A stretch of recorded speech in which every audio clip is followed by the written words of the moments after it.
Assalamualaikum warahmatullahi wabarakatuh. Perkenalkan, nama saya Ina Apriliana dengan nomor NIM DA1021030 dari Fakultas Hukum kelas A1.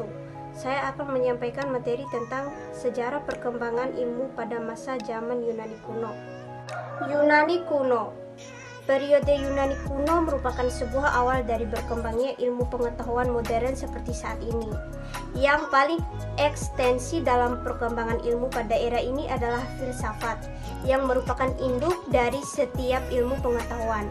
Zaman Yunani kuno dipandang sebagai zaman keemasan filsafat, karena pada masa ini orang memiliki kebebasan mengungkapkan ide-ide atau pendapatnya. Bangsa Yunani tidak menerima pengalaman yang didasarkan pada sikap yang menerima begitu saja, melainkan dengan sikap yang senang menganalisa atau mempelajari sesuatu secara kritis. Sikap kritis inilah yang menjadikan bangsa Yunani mampu menjadi akhir pikir terkenal sepanjang masa. Pada masa ini, filsafat lebih bercorak atau kosmosentris. Artinya, para filsuf pada waktu itu memusatkan perhatian mereka terhadap masalah-masalah yang berkaitan dengan asal mulanya terjadinya alam semesta.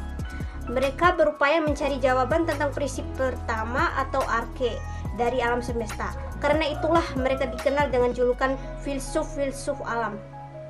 Selain berkembangnya filsafat, hasil pemikiran para tokoh-tokoh besar seperti Aristoteles, Plato, Herodotus, dan lain-lain juga telah mampu melahirkan berbagai disiplin ilmu lain seperti ilmu komunikasi dan ilmu politik.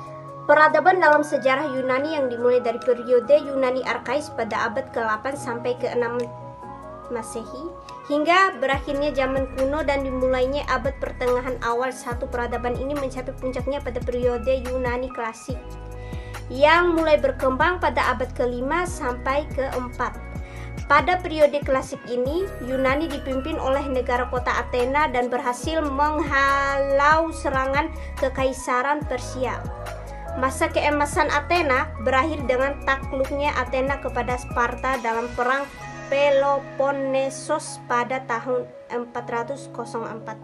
Seiring penaklukan oleh Alexander Agung, kebudayaan Yunani yang dikenal sebagai peradaban Helenistik berkembang mulai dari Asia Tengah sampai ujung barat Laut Tengah.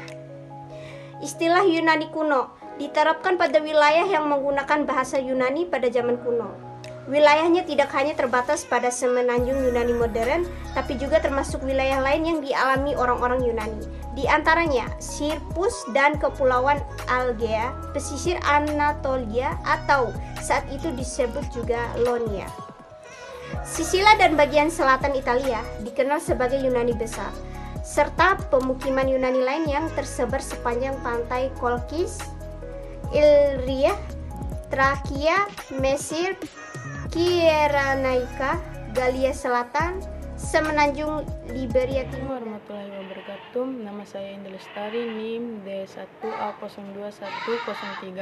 Saya akan menyampaikan peradaban Yunani kuno. Menurut Bertrand Suset, di antara semua sejarah tak ada yang sebegitu mencengkangkan atau begitu sulit diterangkan selain lahirnya peradaban di Yunani secara mendadak. Zaman ini berlangsung dari abad 6 sebelum Masehi dan dengan abad 6 Masehi.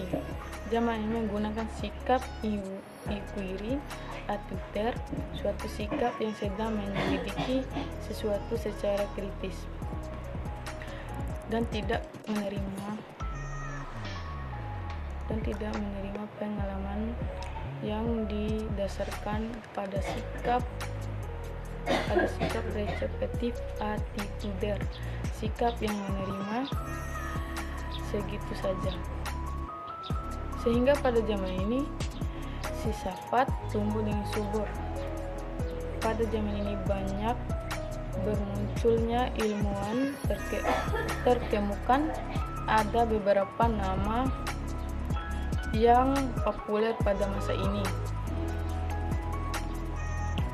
Yaitu Thales 624 sampai 547 sebelum Masehi dan Miletus Pythagoras 580 sebelum Masehi 500 sebelum Masehi. selain Aristoteles 469 sebelum Masehi, 399 sebelum Masehi, Platon 472 sebelum Masehi, 347 sebelum Masehi, Aristoteles 384 sebelum Masehi, 322 sebelum Masehi. Selain nama-nama tersebut, masih ada filosof seperti Anaximander 610 sebelum Masehi, 546 sebelum Masehi. Diktum falsafitnya bahwa permulaannya yang pertama tidaklah memiliki sifat-sifat zat yang ada sekarang. Anaximenes yang hidup pada abad 6 sebelum Masehi menggenerasi dengan Anaximander. Ia berpendapat bahwa zat yang awal ada adalah udara. Ia menganggap bahwa semuanya dalam semesta dirasuki dengan udara. Dirasuki dengan udara.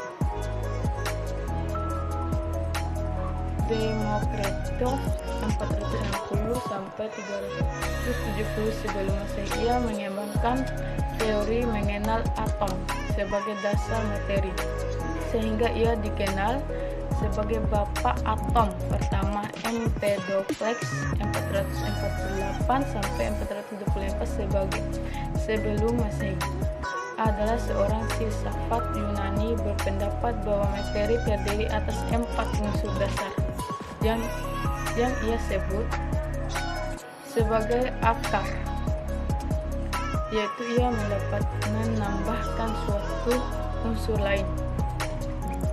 lagi yang ia sebut cinta, piliat.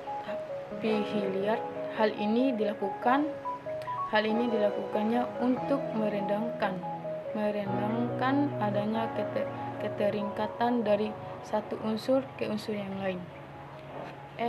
Empedokles juga dikenal sebagai peletak dasar ilmu-ilmu fisika yang biologi pada abad 4 dan 3 sebelum Masehi, dan juga Archimedes sekitar 287 seorang ahli sebelum Masehi. 212 sebelum Masehi. Ia adalah seorang ahli matematika, astronom, filsuf, fisikawan, dan insinyur berbangsa Yunani. Ya, sekian dari saya. Wassalamualaikum warahmatullahi wabarakatuh.